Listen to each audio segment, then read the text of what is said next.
Good evening students, welcome back to ND commerce classes. कैसे हो आप सब? आई होप आप सब बहुत अच्छे होंगे। तो चलिए शुरू करते हैं बिजनेस फाइनेंस का नेक्स्ट टॉपिक। आज हम पढ़ेंगे एमएम अप्रोच। एमएम अप्रोच की फुल फॉर्म है मोदिग्लियानी एंड मिलर अप्रोच।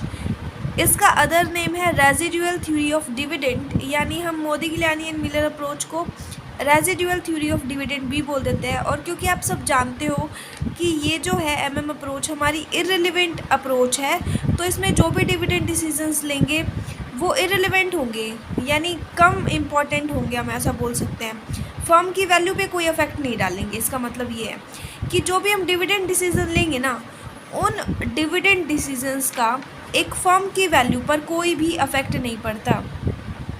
ठीक है, इसी वजह से हम एमएम अप्रोच को इररिलेवेंट अप्रोच भी कह देते हैं। इतना ठीक है।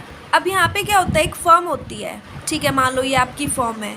तो इस फर्म जो है जब ये इन्वेस्टमेंट करना चाहती है तो इसके पास दो सोर्स होते हैं जहाँ से वो इन्वेस्टमेंट कर सकती है। या तो ये फर्म क्या करेगी, नए इक्विटी शेयर्स को इशू कर लेगी, ठीक है। और सेकंड ऑप्शन इसके पास क्या होगा कि इसने, जैसे इसके पास प्रॉफिट आया होगा, अर्निंग्स आई होगी, तो उसने अर्निंग्स में से जितनी भी इसकी अर्निंग्स हुई है उसमें से कुछ पैसा इसने बचा लिया होगा, तो उसको वो रिटेन अर्निंग में डाल देती है। तो एक सेकंड, हाँ जी, अब शुरू करते हैं। तो जो रिटेन अर्निंग का जो पैसा आया था ना इसके पास, सॉरी, अर्निंग में जो पैसा था जो इसने रिटेन अर्निंग के रूप में रख लिया, या तो वो उस अमाउंट को इन्वेस्ट कर दे या फिर नए इक्विटी शेयर्स को इन्वेस्ट कर दे, तब जाके उसके पास कहीं से मतलब कि अर्निंग्स वगैरह और आएंगी। तो अब फर्म इन दोनों ऑप्शन में से कोई भी ऑप्शन चूज़ कर सकती है इन्वेस्टमेंट के लिए, कोई से भी सोर्स का वो यूज़ कर सकती है, किसी भी सोर्स का वो यूज़ कर सकती है। अब जो फर्म है उसके पास फिर से दो ऑप्शन आते हैं। कैसे? देखो, अगर फर्म अपनी इनकम को रिटेन्ड अर्निंग के रूप में रखती है और डिविडेंड के रूप में हमारे शेयर होल्डर्स को नहीं डिस्ट्रीब्यूट करती, ठीक है, फर्म के पास जो भी इनकम आई, जो भी अर्निंग आई, इसने क्या करा, अपने जो बैंक था, जो भी अपना था खाता वगैरह अकाउंट, उसमें इसने जमा कर लिया और बोला कि भाई हम तो नहीं देते शेयर होल्डर्स को डिविडेंड के रूप में, नहीं तो हमारे पास तो फंड्स कम हो जाएंगे, पैसे कम हो जाएंगे, तो भाई अब डिविडेंड्स नहीं देंगे शेयर होल्डर्स को, हो सकता है वो नाराज़ हो जाए, है ना। तो चलो आगे देखते हैं।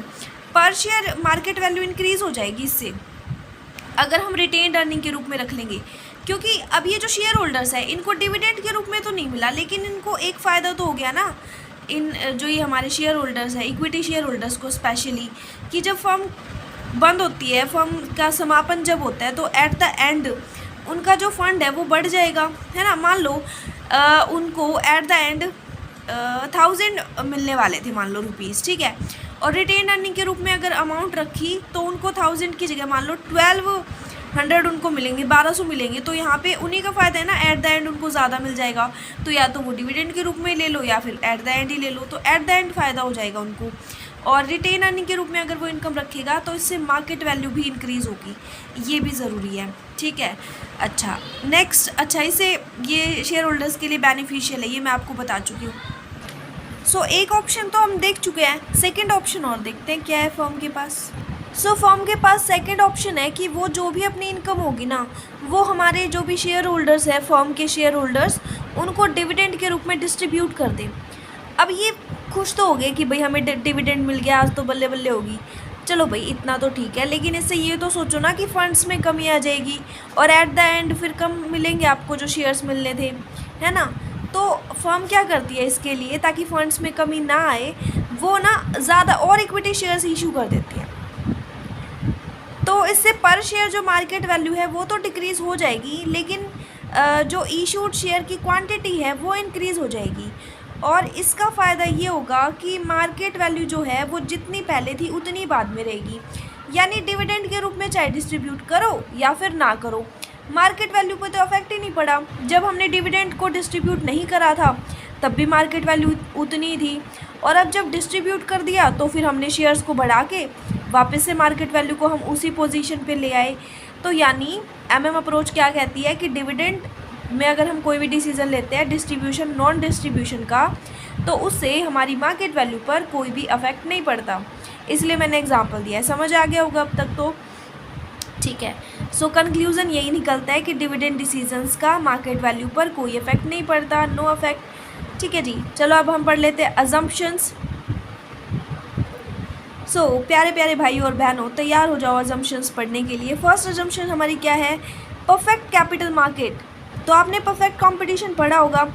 तो हमारा जो मार्केट होता है ना, इसमें परफेक्ट होता है। इसका मतलब ये है कि जो भी इन्वेस्टमेंट है उसके बारे में इन्वेस्टर को पता है, सारी इन्फॉर्मेशन है, और जो भी इन्फॉर्मेशन वो कुछ एक्स्ट्रा भी लेना चाहता है तो वो भी उसको फ्री में मिल जाती है। कोई भी इन्वेस्टर आसानी से आ जा सकता है। यानी परफेक्ट कंपटीशन की जो जो फीचर्स होती है ना, वो सारी की सारी यहाँ आ जाएगी। ठीक है। और क्या अजम्पशन है एमएम अप्रोच की? कि यहाँ टैक्सेशन नहीं लगता, यहाँ पे ट्रांजैक्शन कॉस्ट आपको पे नहीं करनी होती, यहाँ पे इन्वेस्टर्स रैशनल होते हैं। रैशनल का मतलब है कि बड़े ही समझदार होते हैं, जो भी डिसीज़न लेते हैं लॉजिकली डिसीज़न लेते हैं, सोच समझ के डिसीज़न लेते हैं वो। और यहाँ पे इन्वेस्टमेंट पॉलिसी कांस्टेंट रहेगी, एक बार जो डिसाइड कर दी वही फिक्स्ड है बस। नो रिस्क और uncertainty in regarded to the future of the firm. Firm की फ्यूचर को लेके कोई भी रिस्क नहीं होता यहाँ पे, है ना। मतलब सब कुछ फिक्स है कि भाई हाँ इतना ही मिलेगा, क्योंकि मार्केट वैल्यू में तो कोई चेंज आ नहीं रहा, तो इसलिए तो फ्यूचर के रिगार्डिंग कोई भी रिस्क वगैरह जो है उसमें कोई दिक्कत नहीं आएगी। अब आ गई है मेन चीज़, फॉर्मूला। एमएम अप्रोच का ये है हमारा formula. P0 is equal to D1 plus P1 divide में 1 प्लस KE, और यहाँ पे ब्रैकेट लग जाएगा। देन हम इसको सॉल्व कर लेते हैं। P0 यानी करंट मार्केट प्राइस पर शेयर, P1 मार्केट प्राइस जो कि एट द एंड होगी, D1 expected dividend per share, और KE ये तो आप जानते ही हो, cost of equity capital. Formula और फुल फॉर्म्स आपको पता होनी चाहिए। मान लेते हैं कि आपको P0 100 दे रखा है, D1 6 है, KE 0.10 है, P1 आपको दे नहीं रखा, जो कि छुप गया है और जो कि आपको ढूंढना है। तो चलिए ढूंढते हैं। तो इसमें दो कंडीशन होती है। अगर फर्म डिविडेंड डिक्लेयर करती है तब हमारा P1 यानी eight the end market price कितना होगा, और जब हमारी फर्म डिविडेंड डिक्लेयर नहीं करती तब कितना होगा। तो जब फर्म डिविडेंड को डिक्लेयर कर दे, हाँ भी हमने डिविडेंड बांटना है, तब कैसे निकालेंगे? फॉर्मूला लिखा, फॉर्मूले में वैल्यू रखी। P0 की वैल्यू 100 थी, 100 रख दिया। D1 की वैल्यू 6 थी, 6 रख दिया। P1 कुछ नहीं था तो P1 का P1 रख दिया। 1 का 1 प्लस 0.10, देन इनको टोटल करा 1.10 आ गया। ठीक है। अब ये 1.10 डिवाइड में है, ये तो आपको पता होगा ना, मैथ में ऐसा होता है जब इस साइड डिवाइड में हो, इक्वल के इस साइड कोई वैल्यू अगर डिवाइड में है तो उसको इक्वल के उस साइड लेके जाते हैं तो वो मल्टीप्लाई में हो जाती है, ये तो आपको पता ही होगा। हम इसको उधर ले गए ना, भारत वाली वैल्यू पाकिस्तान में पहुंचा दी। कितना हो गया ये? 1.10 को 100 से जब हमने मल्टीप्लाई करा तो 110 यानी 110 हो गया ये। और 6 प्लस P1, 110 में से हमने 6 को माइनस कर दिया, इधर वैल्यू प्लस में थी ना 6, इधर जाके माइनस होगी, तो P1 की वैल्यू कितनी आई? 104। तो ये हमारी at the end market price आ गया पर शेयर जो है। अब अगर मान लो डिविडेंड डिक्लेयर ना करे तो फॉर्मूला वही रखना है, पुट भी वैसे ही करना है, क्योंकि डिविडेंड डिक्लेयर नहीं कर रही है फॉर्म, तो डिविडेंड हमने यहाँ पे 6 नहीं रखना, 0 रखना है, क्योंकि डिविडेंड तो डिक्लेयर ही नहीं कर रही फॉर्म, तो डिविडेंड क्यों रखेंगे? इसीलिए यहाँ सिर्फ 0 रखना है एंड देन सॉल्व करना है। फिर हमारी जो मार्केट प्राइस है वो 110 आ गई। अब सेम तो नहीं आई, है ना, तो अब हम यहाँ पे वही करेंगे, इक्विटी शेयर्स को इशू कर देंगे ताकि मार्केट वैल्यू फिर से वैसी आ जाए जैसी पहले थी। ठीक है, क्वेश्चन समझ आया? नेक्स्ट हम पढ़ने वाले हैं वाल्टर्स मॉडल। वाल्टर्स मॉडल को लेके आने वाले थे प्रोफेसर जेम्स ई वाल्टर। ठीक है जी। तो अब ये क्या बताता है? ये बताता है कि जो डिविडेंड डिसीजन है वो हमारी मार्केट वैल्यू ऑफ फर्म पे इफेक्ट डालते हैं। अब तक तो हम बोल रहे थे एमएम अप्रोच में नहीं डालते, क्योंकि जो हमारा वाल्टर मॉडल है वो रिलेवेंट मॉडल है, इसलिए रिलेवेंट अप्रोच है, इसलिए dividend decision market value of firm पे इफ़ेक्ट करते हैं, प्रभाव डालते हैं, जबकि एमएम अप्रोच इररिलेवेंट अप्रोच थी। ठीक है, ठीक है।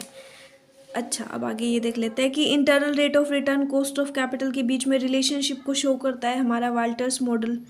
ठीक है, इसमें कुछ चीज़ें दे रखी है, पता होना चाहिए आपको कि अगर आर रिटर्न जो है हमारी वो कैपिटल से ज़्यादा हो, जब हमारी रिटर्न हमारी कैपिटल कॉस्ट ऑफ कैपिटल से ज़्यादा होती है, और उस टाइम अगर डीपी रेशो जो है डिविडेंड पे आउट रेशो अगर इंक्रीजिंग है तो फर्म की वैल्यू डिक्रीजिंग होगी, और अगर dividend pay out ratio decreasing है तो फर्म की वैल्यू इंक्रीजिंग होगी। यानी इन्वर्स रिलेशन होगा दोनों के बीच में, डीपी और फर्म वैल्यू के बीच में। कब होगा? जब हमारी रिटर्न्स जो होंगी वो कॉस्ट ऑफ कैपिटल से ज़्यादा होंगी।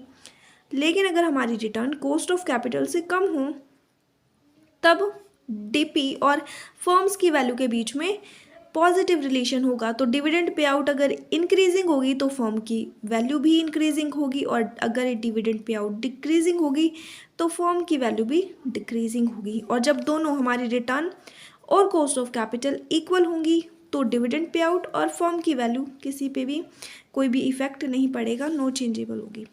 इसका फॉर्मूला देख लेते हैं। P is equal to D plus R upon K E, bracket में E minus D upon K E. तो ये मैंने फुल फॉर्म लिख रखी है। P मतलब मार्केट प्राइस पर शेयर, D मतलब डिविडेंड पर शेयर, R मतलब average rate of return on investment, के ई यानी कॉस्ट ऑफ कैपिटल, और E यानी अर्निंग पर शेयर। सो पहले इसके अजम्पशंस पढ़ लेते हैं। अजम्पशंस क्या है कि इसमें फाइनेंस का सोर्स सिर्फ और सिर्फ रिटेन्ड अर्निंग होगा। इसमें जो अर्निंग पर शेयर है वो कांस्टेंट होंगे।